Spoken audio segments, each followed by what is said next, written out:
yawmul ahad al akhir fi shahr ramadan saxaan ba ma ko waxee wax ci ay taan yu bari yu ma dajee ma daal di njàlloor rek daal di dem boobu yoon wi amutu yoon moom da ngay laajte rek dëkk sangam ñu la jaar fa dama ne loolu mooy cosaanul barab boobee moo la ko cosaanu moo cosaanu Xelkom gi doon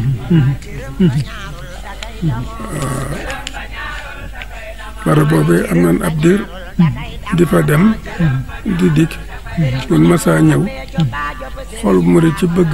lu bëggal sang ba ak lu mu jiital ci loo xam ne kàddu daanaka ko daa wax nag bari bi may romb de Mbàkke maa ngi ñaan ci sa barke sa borom andi ko ci sa loxo loolu muy barabu soxlaa jot na ci ab biir bu yàgg de léeg-léeg ma siyaar sax mu fàttali ma kàddu yooyu kon Touba Darou Salam dañ ko wax bu njëkk ñaari usra yu fa nekk ñoo xam ne wàllu fi yoon lañu ak ñoo xam ne pulaar yoon ga pulaar yi tudd mooy Maodo Bal gi wàllu fi nekk ñu ko Maodo Murit waaye moo ko tuddee Touba Darou Salam Touba Darou Salam googu bañ fa amee ab diir sanc ca fu ko jege rek yàkkal daara ji Daaru Tansil barab yooyu dafa na ngeen ma baal rek waaye bëgg mu leer leen ba li ñu ne benn la mu gën leen a leer waaw kon mu ngi noonu rek ma leen jamee xarakaatina wa sakanaatina yàlla na ko sa borom dëppaleeg jëfe ndigal rek ak mucc ci tere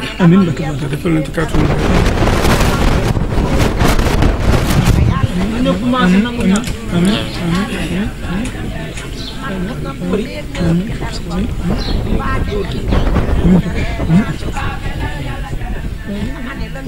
Ini ngi ànd ak seen groupe Khelcom communication. Groupe Khelcom.